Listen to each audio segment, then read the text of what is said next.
Veneto ormai in zona bianca, i parametri parlano chiaro. L'indice R-Conti è 0,69 e l'incidenza del 29,8 su 100.000 abitanti. I tassi di occupazione degli ospedali e delle terapie intensive sono al 7%. Lunedì 7 giugno, se i parametri rimarranno questi, si potrà dire addio alle restrizioni. Abbiamo portato avanti quella proposta che io ho fatto di applicare da subito le aperture previste dal decreto nelle settimane e nelle giornate successive. Che so, il 15 giugno l'apertura delle fiere, se entri in zona bianca, se vuoi fare la fiera dall'8 di giugno la puoi fare. Non solo. Così anche, vi ricordo che ne ho parlato in più occasioni rispetto al coprifuoco, ecco, rispetto al coprifuoco se ne va il coprifuoco, non era proprio così scontato, Sul fronte vaccini sono state inoculate oltre 29.000 dosi nelle ultime 24 ore. Siamo già partiti con la terza campagna vaccinale Covid per l'autunno, dice Zaia, e avremo una sovrapposizione con le vaccinazioni anti-influenzali.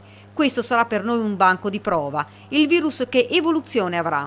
L'unica cosa certa che possiamo dire è questa, che o diventerà endemico, quindi diventerà un virus che accompagnerà senza i guai che abbiamo avuto fino adesso come fosse un virus influenzale, ci sarà chi se lo prende, chi vuole vaccinarsi, questo sarà il futuro. Oppure scomparirà, come è accaduto per il virus della SARS.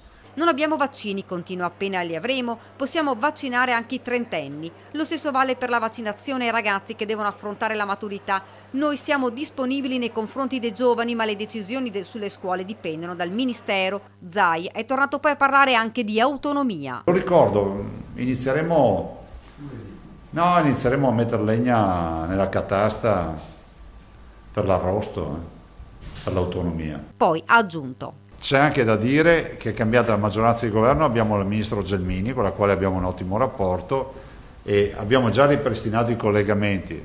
Siamo stati rispettosi del periodo Covid, non mi sembrava il caso di stare lì a far casino. Adesso insomma, con 29,8 di incidenza su 100.000 abitanti di positivi, possiamo anche pensare di parlare di autonomia.